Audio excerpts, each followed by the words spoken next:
friends, we're back for another video, and I'm super excited about this one. We are going to be doing stone nails today with gel polish and blooming gel.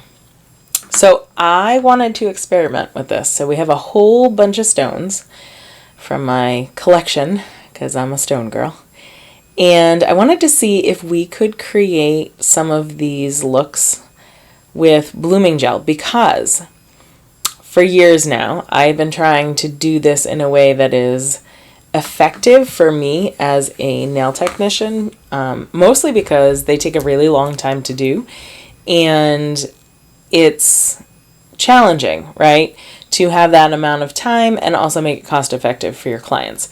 So I have struggled with this look, and I finally broke the code, so to speak.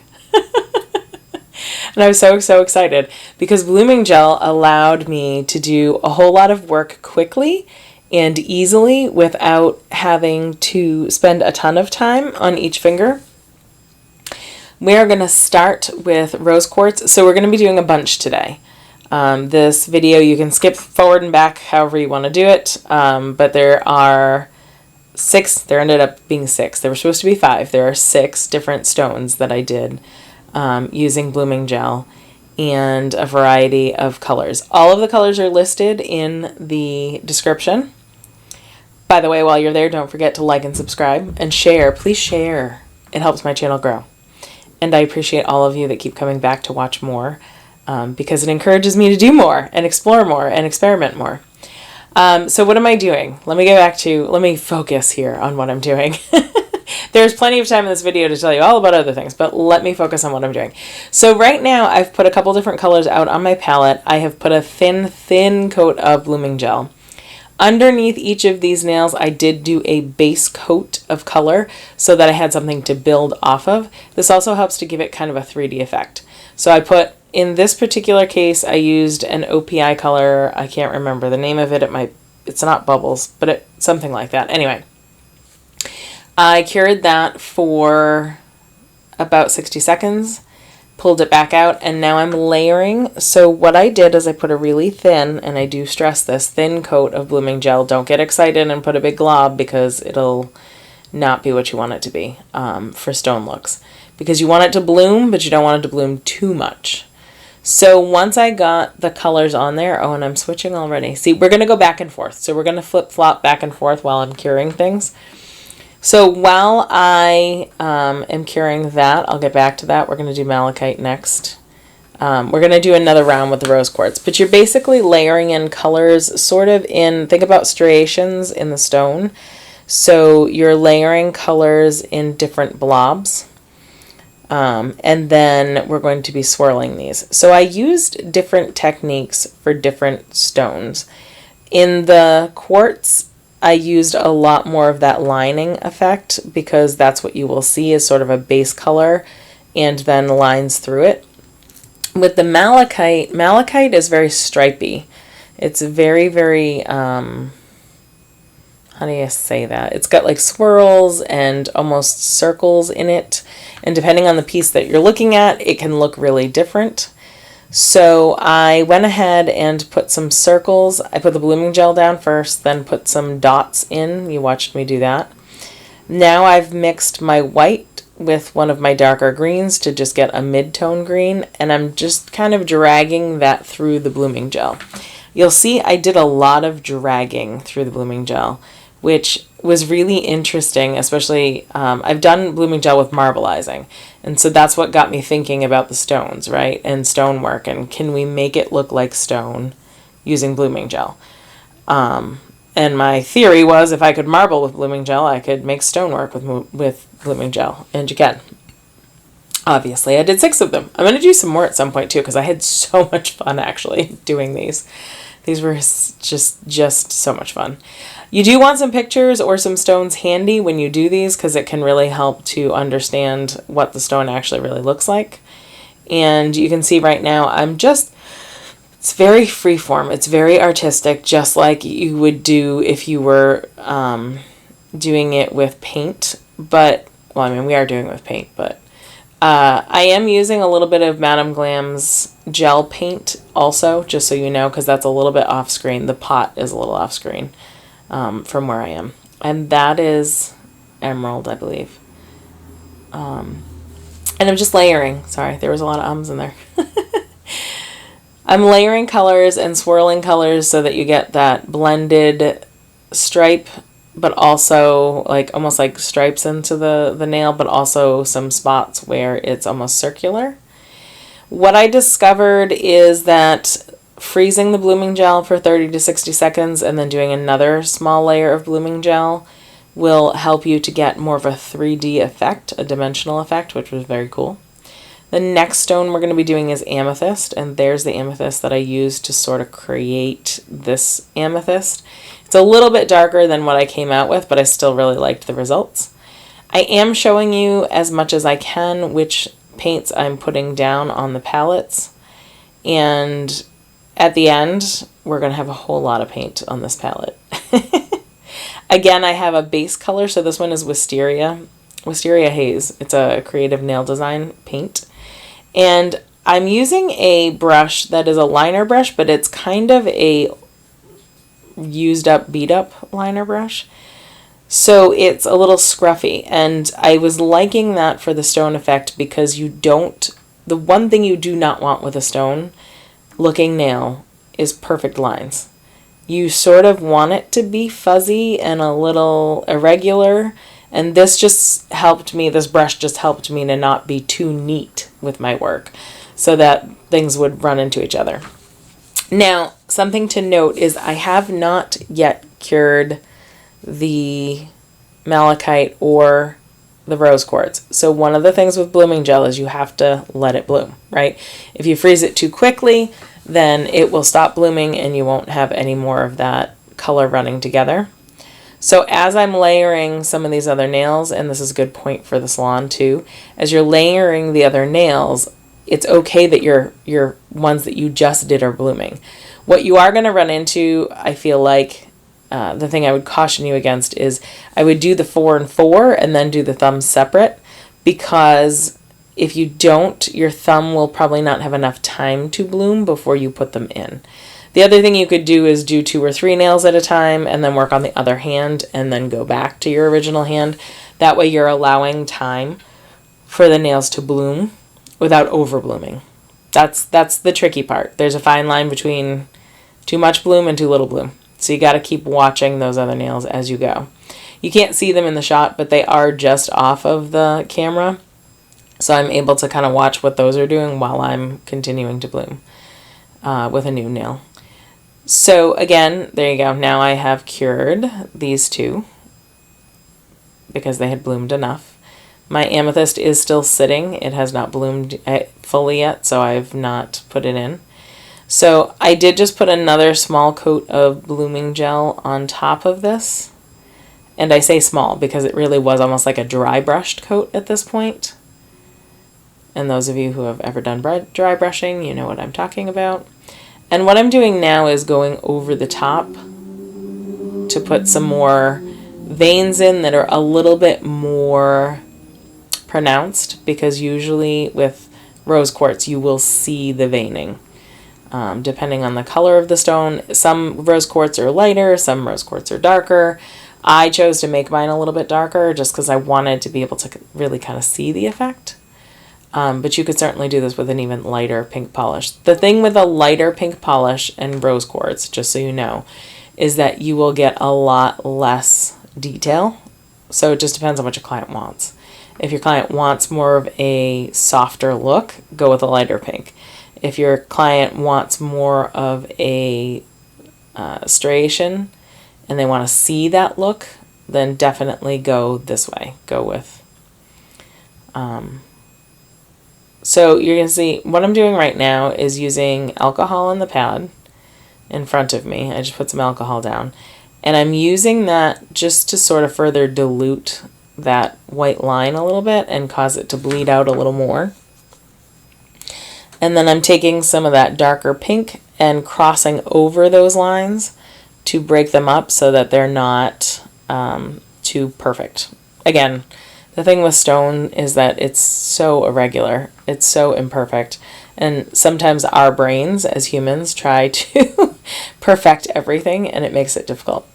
Okay, this nail, again, another layer of blooming gel. I did just put the rose quartz back in the light to cure for 30 seconds. Now I'm going to do the same kind of thing with this. I'm going to try, some of these were dark, so I tried really hard to zoom in so you could kind of see really that detail. And you can see what I'm doing right now is dragging through that brighter green again to make the colors, to make those ribbons, those bands that you would normally see in a malachite. I might stick another, I'm going to try to put another clip of that malachite in the video, because I feel like the malachite was the one that took me the longest. That's the one that had the most complex design as far as getting it to look right. I definitely had to go back, but it was worth it because in the end it had a really good layered sort of 3D effect to it, and I liked the outcome. So there you go. So I'm not doing a ton the second time, just a little bit to put in those highlights, and then I'm letting it sit for a minute, and then I will cure it. I did just put the amethyst, I know I just showed it to you real quick. I did put it into the light now because it had bloomed enough. Now I'm pulling out some more colors because we're going to do the lapis next. I did tell you we were going to have a lot of color by the end. Sassy Saphire is probably hands down one of my very favorite creative nail polishes. If you like royal blue, this is the best metallic royal blue I've ever seen. I'm really picky about my blues. That is definitely hands down one of my favorites. In fact, I should probably buy another one before they go out. So hopefully you're having a good fall. I know that this video is going to come out during the fall. If not, and you're watching it during the summer or some other season, happy season, whatever that might be. What can I tell you? I'm trying to think of what else is important to tell you. Thin layers of blooming gel is really important. I feel like there is one you'll see when I do the fluorite.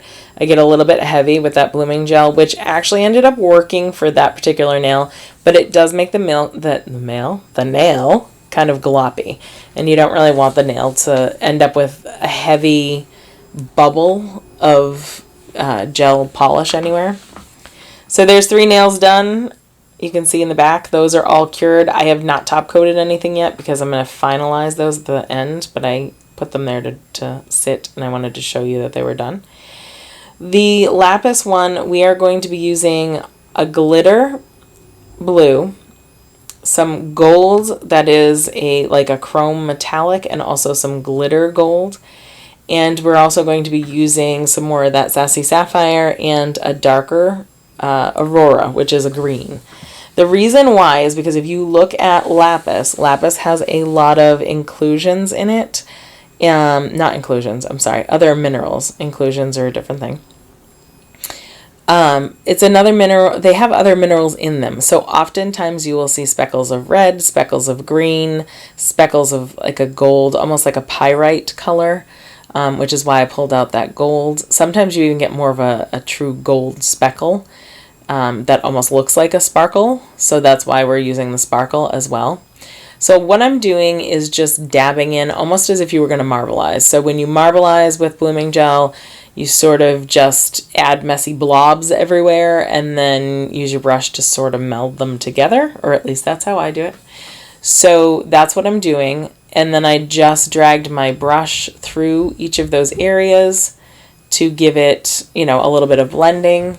And after that, I'm going to start dabbing in a little bit of that gold color and a little bit of the sparkle. This one was super fast and only needed one because of the type of stone it is, only 1 round of blooming gel. I am mixing a little bit of white and a little bit of Creekside together. That's Creekside that I just pulled out to make the veining, because again, if you look at lapis, the veining it can be white because it can have quartz in it, but oftentimes it's sort of like a light blue shade when you look at the striations in a lapis.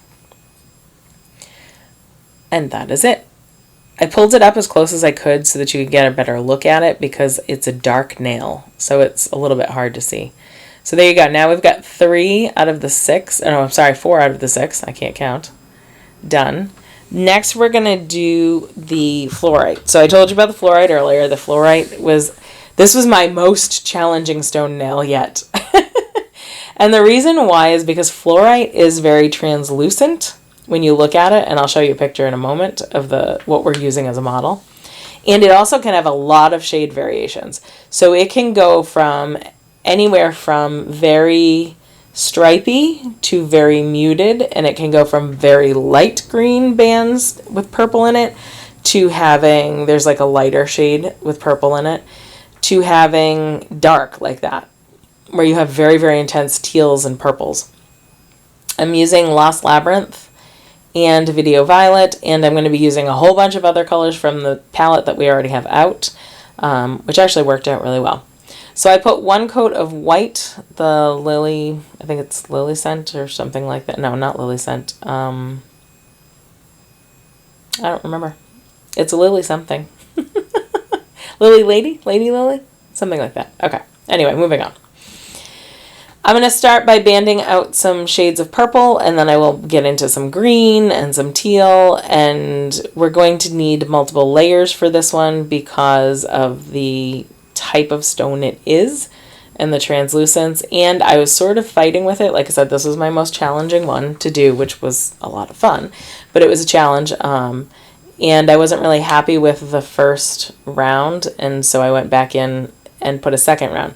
Now, the cool thing about blooming gel and layering is that because it makes everything a little translucent, it really does give you this amazing 3D effect, and you can do some really amazing stuff. I'm gonna, there's another, I'll try to link it if I didn't already. There is another set of nails I do earlier on this fall that is for Halloween, where I use the blooming gel and some oranges to make like a smoke or fire kind of effect. So I'm really loving blooming gel in the sense that you can do a ton of stuff. So go check out other videos that I have. I've done blue lace agate and a bunch of other things with blooming gel. But yeah, it's very cool because you can get a very 3D effect with blooming gel. So you can see that I've put my colors in, and now I'm using the brush sort of almost the way you would use a fan brush to blend if you were doing a, like sunset background or things like that.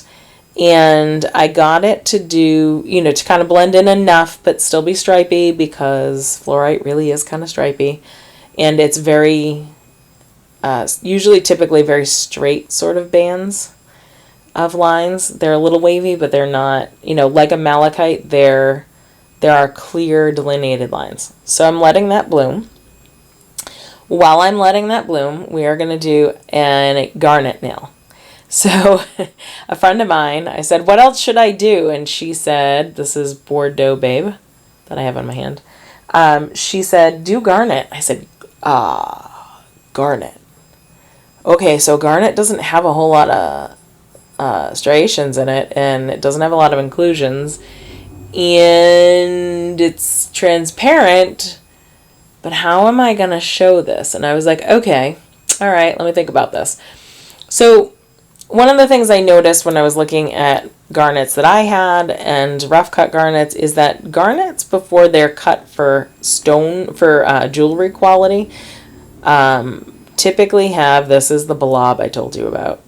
So I have not cured this yet. Sorry, I'll get back to the garnet in a second. I haven't cured this yet, but it wasn't blooming enough. So I put another blob, and I got way too blobby. So now I'm trying to distribute that blooming gel, and I make kind of a mess of it, which turned out fine in the end, but don't do what I did and make a mess of it. So yeah, don't do that. I should have really probably put the blooming gel onto the palette and then applied it to the nail. Like I said, it did turn out fine in the end, but I wouldn't recommend doing that, because you can see that now I'm having to drag it. I'm having to drag my brush down the side walls of the nail where the client's, finger would actually be, and remove some of that blooming gel because it got to be a little bloppy. And I also had to redistribute it, which meant that I had to then go in and put more paint in because now it overbloomed. So I made a little bit of a mess of it, I'm just saying. One of the things, though, I did discover is this, what you're seeing right now. So I will do this again in a minute, but one of the things I found with trying to make those kind of straight wavy lines for Fluorite was by wiggling my liner brush after I put the line in. It helped me to create that more realistic look to it. Anyway, okay, so back to Garnet. So Garnet has very few inclusions.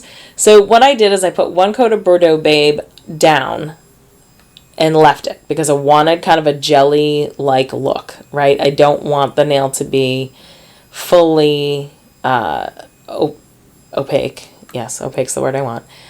Because if it is, then it doesn't look like Garnet anymore. Garnet needs more of a jelly look. So I did that, and now I'm using Bordeaux Babe just in particular areas. So I put a thin coat of blooming gel.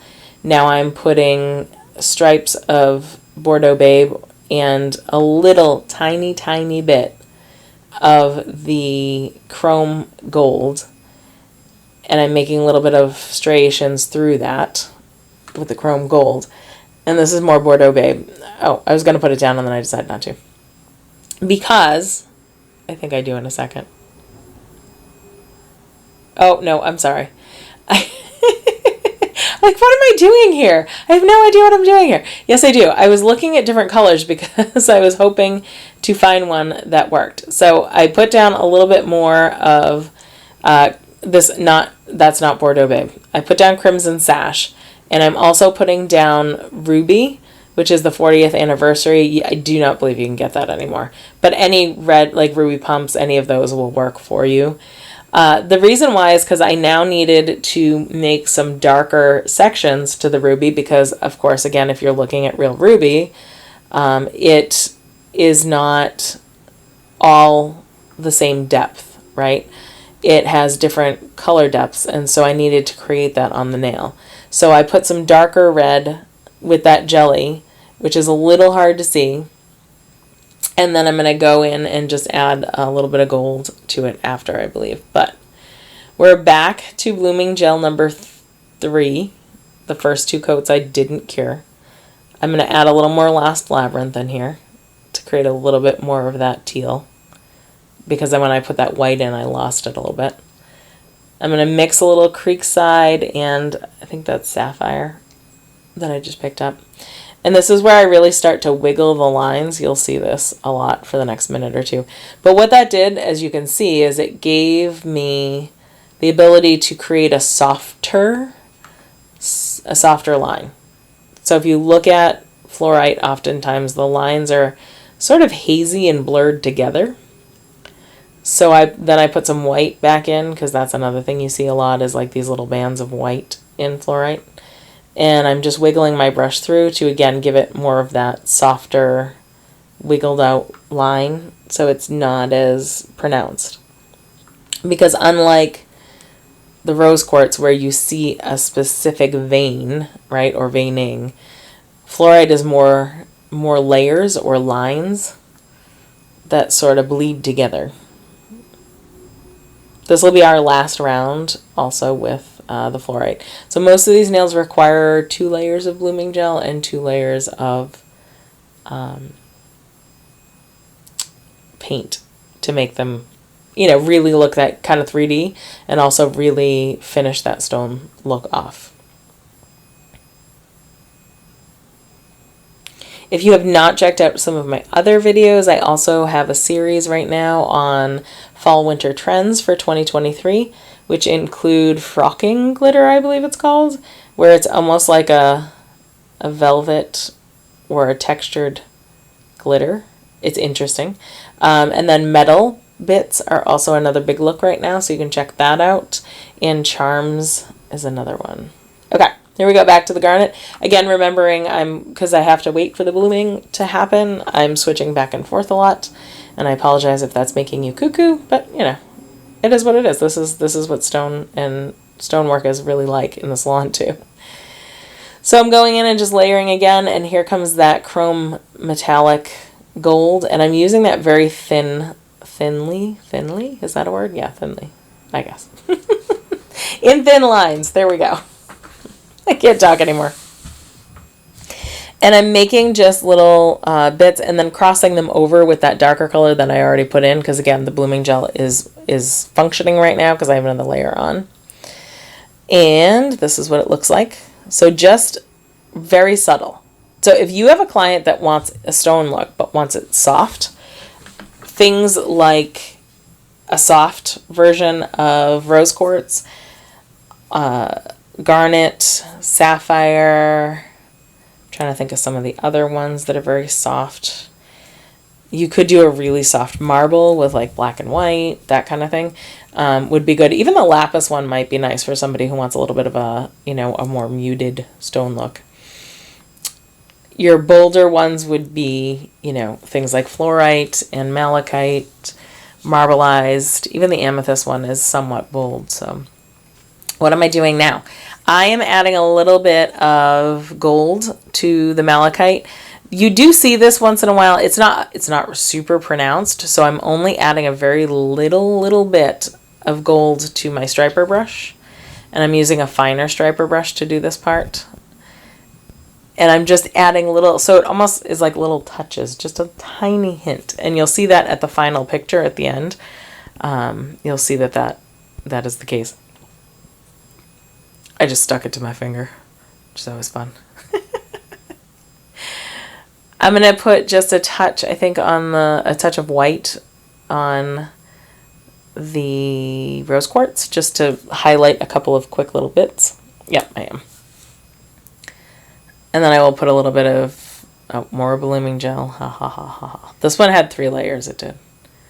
I remember that. And the reason, you don't have to do this. This was the first stone nail that I did that had a lot of striations in it. And I was struggling a little bit with it until I got kind of my bearing, I guess, with the blooming gel and how to make it look like stone. So I did not like how much veining there was in this. So that's what I'm doing. I'm going back in with the base color that I started with at the beginning, the OPI, and I'm just pulling it through a little bit here and there to soften the veining in it. And it worked out perfectly. Like, in the end, I was happy, but again, it took an extra second. Okay, so here's where we are. So we have done 6 nails. As you can tell, that's 6 different nails. So it did take us a little longer, but if I was working in the salon, I would need about an extra 30 minutes to do this on all 10 nails, even if I was doing the same stone look on all 10 nails. And part of the reason for that is just because it takes time. You have to wait for the bloom to happen, then you have to cure it, and then you have to do another layer, and then you have to wait for that layer to cure. So do not try to rush this look, would be my advice. But it is completely possible. It is really fun. It is very involved.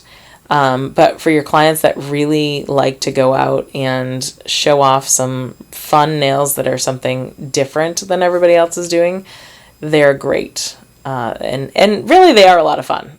As I got along further and I sort of got my groove going, I had a lot of fun, and I will try to do some more of these. There are other stones out there that I would love to see. I want to figure out how to make citrine and maybe some like watermelon fluorite, I think it's called, and there's cherry quartz, and there's a million stones I would love to make, but we'll see if I get there. If there is something you would like to see me do regarding stonework, or a particular stone you would like to see created, please leave a comment in the comments below. I would love to hear from you and hear what you would like to see next. In a second, we are going to cure these for a good 90 seconds because of the so many layers, and there they are all done. Hopefully you can tell how 3D these actually look. I believe that they are gorgeous. They really, really are. I will see you in the next video. Have a great week. Don't forget to like and subscribe.